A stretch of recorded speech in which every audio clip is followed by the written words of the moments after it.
Hi everyone, welcome back to the AI language.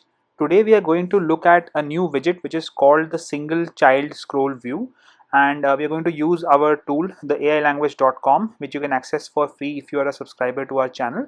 So let's start with looking at this tool.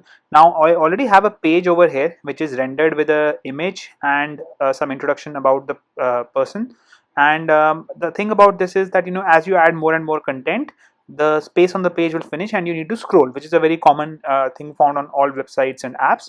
For this we will use a scroll view. So what we'll do is that we'll ask our assistant to add a scroll view to our page so that we can actually scroll up and down and add more content to the page.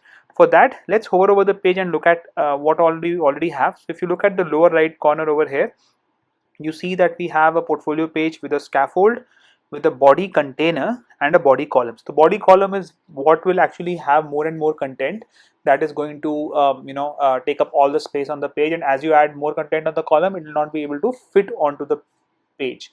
So what we need to do is we need to add a child, which is a single child scroll view, to the body container, and then add the body column as a child of that single child scroll view.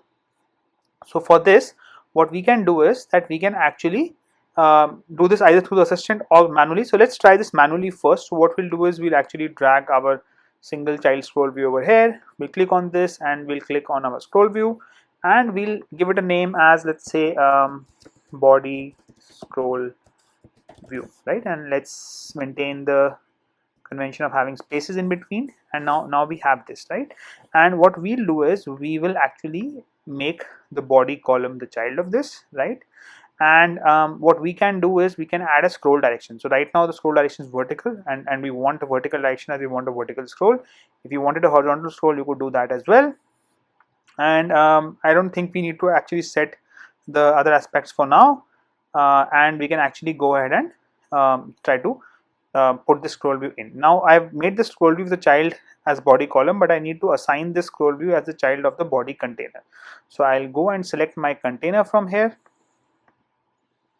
and I'll choose the body container, close this, and for the body container I'll choose a different child, and for this child I'll actually choose the scroll view that I just made, which is the body scroll view, right? And now you see that my container has a scroll view, which is this, and all my content now fits into this. Now what happens is, to test this out, what I can do is I can give my page a height which is much smaller than its content. So let's go to size Y, and let's say half it approximately, so 330 maybe, yeah.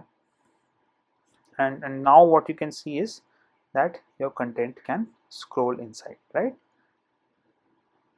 So we see that it's working well, and what we can actually do is now again we can revert the size back to what it was,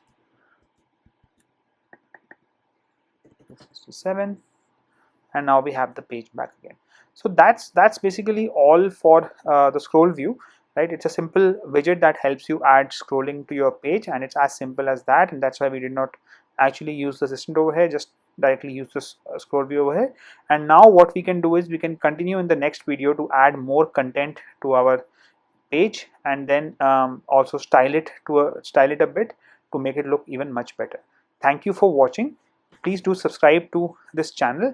Subscribing to this channel gives you free access to the ailanguage.com and this tool, and almost every day we are adding new features to this tool so that you can actually build better and better Flutter apps for yourself. Thank you very much.